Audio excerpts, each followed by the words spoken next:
आकाश भूमि news राष्ट्रीय समाचार पत्र व वेब न्यूज चैनल निडर पत्रकारिता की एक अनोखी झलक। पूर्वांचल राज्य और भदोही की राजनीति का काला सच, इस शख्स की बातें आपको भी झकझोर देंगी।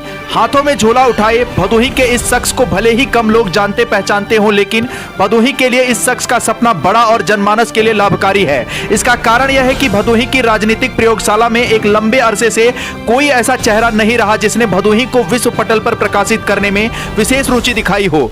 कुछ जनप्रतिनिधियों ने इसकी शुरुआत तो की, लेकिन बहुत कम समय तक ही ऐसे जनप्रतिनिधि जनता के बीच अपनी साख बचाने में कामयाब रहे। इसका कारण यह है कि जनता को लॉलीपॉप देने वाले जनप्रतिनिधियों की भरमार है, जबकि जनता के वास्तविक मुद्दों से रूबरू आज कोई नहीं होना चाहता।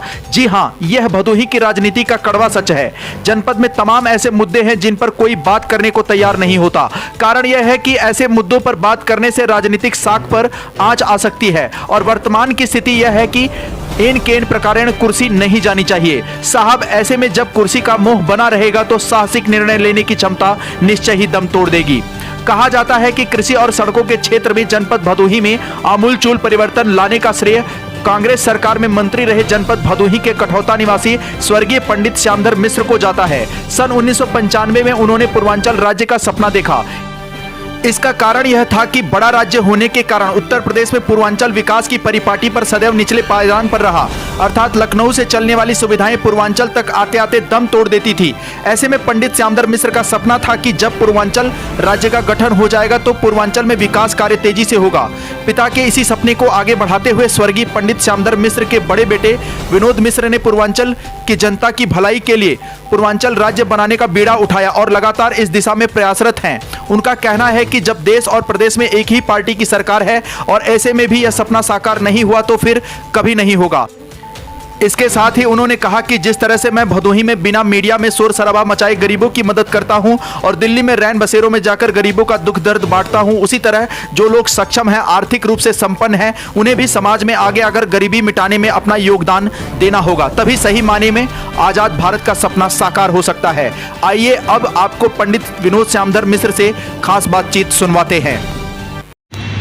सन 1995 में पंडित श्यामधर मिश्र ने एक सपना देखा था पूर्वांचल राज्य बनाने का। वो सपना उन्होंने जागते हुए देखा था। और क्या था सपना? कि गरीबी पूरी हमें दूरी करनी है पूर्वांचल राज्य बनाए बिना, छोटे राज्य बनाए बिना कभी भी गरीबी कम नहीं है। उनका मानना था, वो प्रेरित थे इस बात से कि हरियाणा, पंजाब, गुजरात, छोटे छोटे प्रांत जल्दी प्रगति कर गए। हमारा उत्तर प्रदेश अकेले 25 करोड़ 30 करोड़ की आबादी वाला देश के बराबर, अमेरिका के देश के बराबर हो गया। कहाँ से प्रगति करेगा? और पूर्वांचल आज केवल हिंदुस्तान का ही नहीं, पूरे दुनिया का सबसे पिछड़ा हुआ एरिया है। इसको जब तक हम लोग मिलकर के छोटे रूप राज्य में नहीं घोषित कराएंगे तो यहाँ का जो हमारी मेहनत हो रही है वो जल्दी कामयाब नहीं हो पाएगी। और मैं ये सोच समझ रहा था कि प्रधानमंत्री और मुख्यमंत्री दोनों एक ही सरकार के हैं। अगर अब नहीं हुआ तो कब होगा ये? तो हमें सबको जागना चाहिए और बताना चाहिए कि अगर गरीबी हटाना है तो पंडित श्यामधर मिश्र के सपनों को साकार करना होगा। और ये सब लोग युवक जागें और ये बात करें और कहें सबको, और सबको अपने आप के माध्यम से, अखबारों के माध्यम से सबको जगाएं कि हमें प्रांत बनाना है। और अब नहीं बना तो बार बार मैं कहता हूँ, अब नहीं बनेगा तो कभी नहीं बनेगा।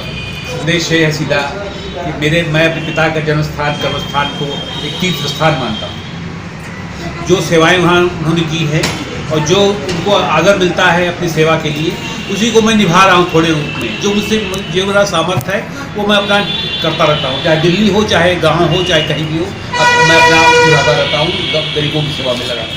वो तो जनता तय करे ना। जनता चाहती है हम आके उनसे कहें कि हम काम कर रहे हैं, हम अच्छे आदमी। मैं कहूँगा मैं अच्छा आदमी हूँ, ये तो ऐसा नहीं होगा। जनता कहे भैया हम चाहते हैं आपको, आप आइए, हम आपके साथ हैं। जनता हमें इनवाइट करे, हाँ भैया आप सेवा कर रहे हैं, आपके पिता ने जो सेवा किया है तो हम आए। नहीं तो पैसे लेकर पहले हम खर्च करें उनको वोट मांगने के लिए और फिर हम खर्च करें, सेवा में कैसे होगा?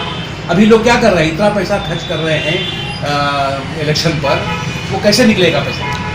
संदेश यही देना चाहता हूँ, जिससे जो सामर्थ्य हो वो अपने कमज़ोर भाइयों की मदद करें। जो भी हम सब बहुत से लोग ऐसे हैं जो कि जिनको कुछ ज़रूरत नहीं है, बहुत भाग ईश्वर ने दे रखा है, उसमें से वो गरीबों को दें। धनवान लोग बहुत हैं पूर्वांचल में भी, और बाहर से हमारे बाबा जी जो दिल्ली में हैं, करोड़ों की संपत्ति उन्होंने अपनी त्याग दी है, और उसका जो भी पैसा उनको मिलता है, किराया 10-12 लाख रुपया महीना, वो गरीबों के जो पूर्वांचल से भी आते हैं हमारे, उसी सेवा में हम लगे उनके साथ मिलकर भी कर रहे हैं। मैं चाहता हूँ कि ऐसे और लोग भी करें, दुनिया में जो जागे, पूर्वांचल के एरिया में सारे लोग करें, यही चाहता हूँ।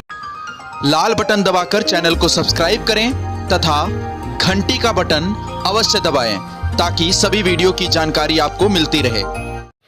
अपने आसपास होने वाली घटनाओं की जानकारी के लिए आप हमें नीचे लिखे नंबरों पर संपर्क कर सकते हैं। आप अपने आसपास होने वाली घटनाओं का वीडियो हमें व्हाट्सएप भी कर सकते हैं।